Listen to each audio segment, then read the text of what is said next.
नमस्कार दोस्तों, आज मैं जो टॉपिक आपके सामने लाया हूँ वो बहुत ही इंटरेस्टिंग है। How we become a successful and good engineer. हम एक सफल और अच्छे इंजीनियर कैसे बन सकते हैं।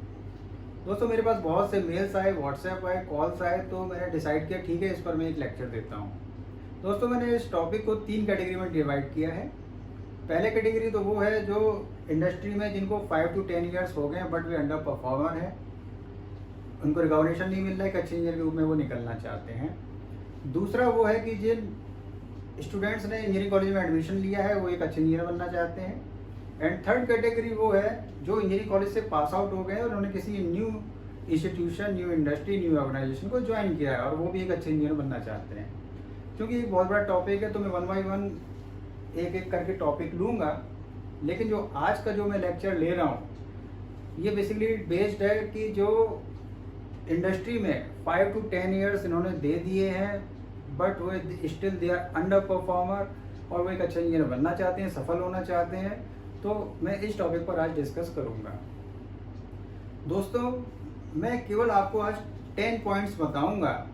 अगर आप उन पर फॉलो करेंगे, अमल करेंगे, तो I promise you will be a successful and good engineer. उसी सीरीज में मैं बताऊंगा point number 1, learn to forget. भूलना सीखना होगा। भूलना कैसे सीखना होगा? सपोज आपके बॉस ने आपसे कुछ कह दिया, आपने उस चीज को दिल में रखा लिया।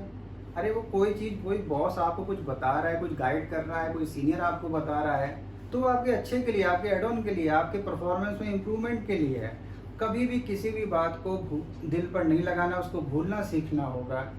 क्योंकि जब तक आप भूलेंगे नहीं तब तक आप चीज़ों को एक्सेप्ट भी नहीं कर पाएंगे, पॉजिटिविटी नहीं आएगी। इसीलिए कहता हूँ लर्न टू फॉरगेट, ये हमारा पहला पॉइंट है। क्योंकि दुनिया भी आपके साथ एक दिन यही करने वाली है, इसलिए इस पर जो है एडमेंट नहीं रहना है।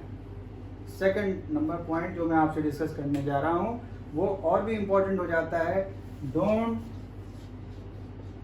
Satisfied with small goals.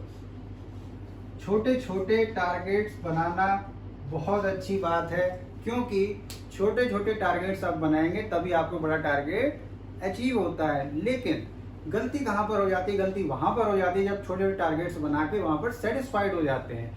आपको सेटिस्फाइड नहीं होना है, आगे बढ़ते रहना है, तभी आप बड़े टारगेट्स को अचीव कर पाते हैं। थर्ड नंबर पॉइंट, अपने आप पर भरोसा रखना है। Believe in your self. अपने आप पर भरोसा रखें। आप अपने आप पर भरोसा रखेंगे तो वो आपकी ताकत बन जाएगी।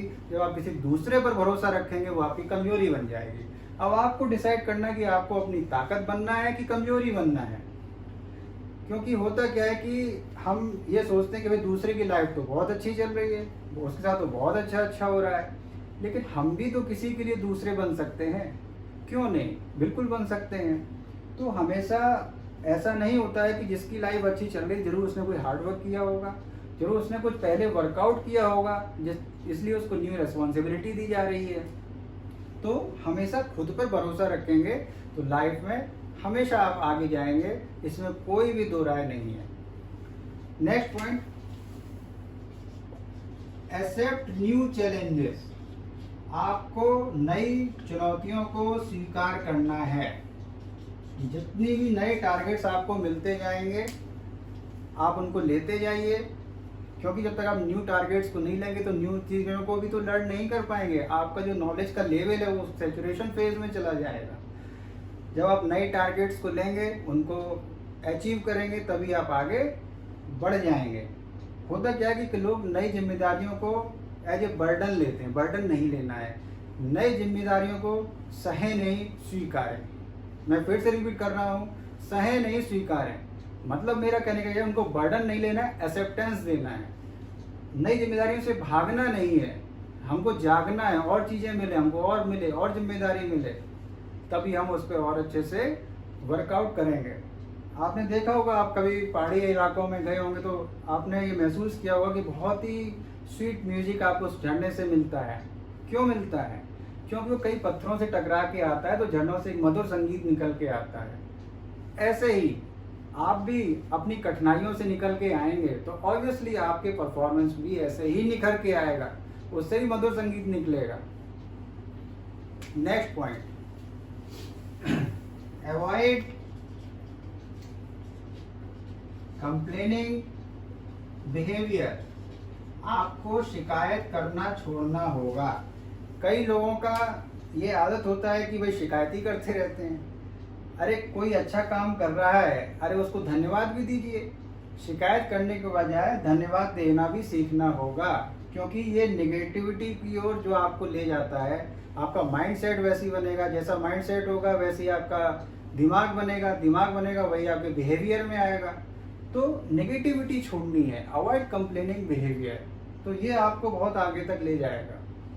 नेक्स्ट मेरा पॉइंट है point number 6, never give up.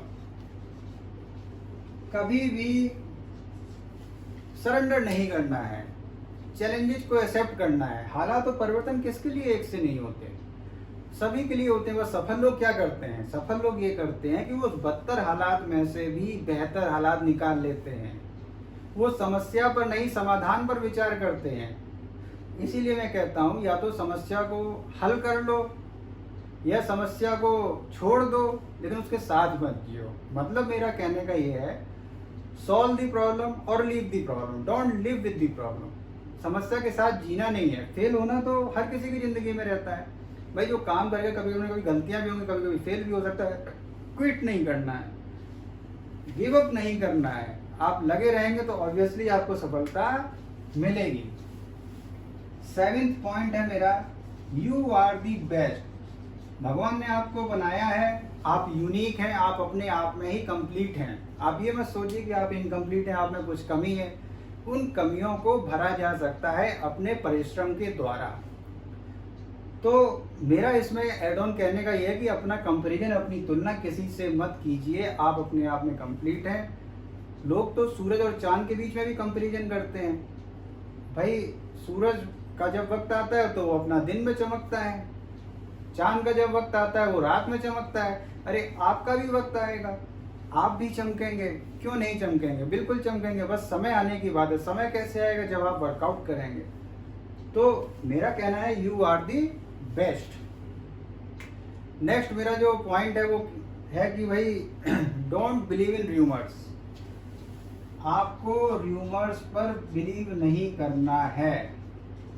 Don't believe in rumours. होता क्या इंडस्ट्री में, ये बहुत ही आम बात होती है। कई लोगों का ग्रुप बन जाता है। मान लीजिए आप ग्रुप से उठ के गए तो आपकी बुराई शुरू हो गई। कोई तीसरा गया, आप आए, फिर उसकी बुराई शुरू हो गई।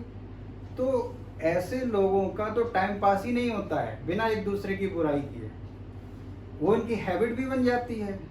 तो उससे घबराने की जरूरत इसलिए नहीं है क्योंकि र्यूमर्स जो है, होता क्या कि जब आप उसमें पड़ जाएंगे तो आपके दूसरों के प्रति नेगेटिविटी आएगी। नेगेटिविटी आपकी वर्किंग में आएगी। नकारात्मक अगर ज़्यादा बढ़ गई तो आप डिप्रेशन में भी जा सकते हैं।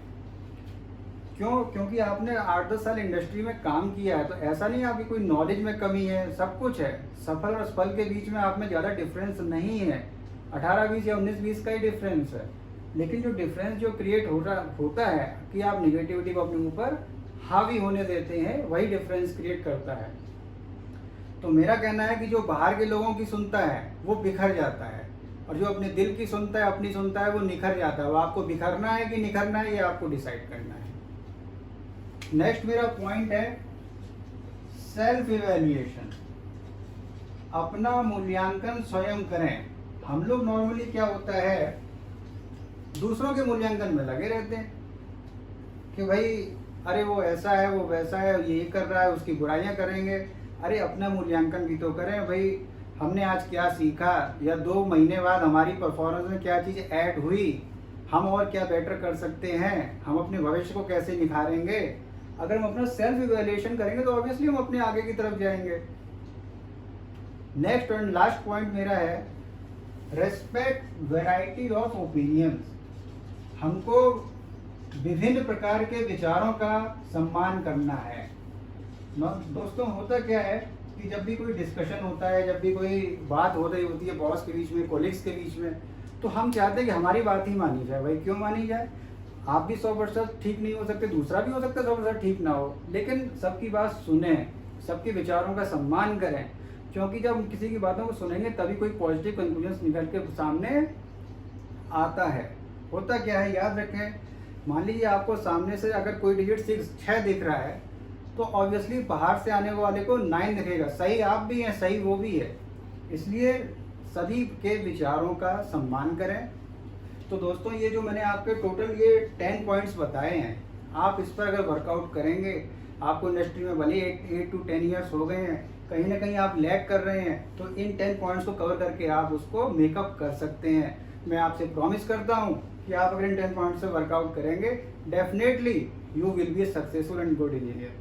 नेक्स्ट वीडियो में और लेकर आएंगे, उसमें हम बताएंगे कि न्यू कमर जो इंजीनियर से निकलते हैं वो किसी नई इंडस्ट्री में जाते हैं तो वो एक अच्छे इंजीनियर के रूप में कैसे परफॉर्म करेंगे। आज के लिए बस इतना ही। जय हिंद, जय भारत।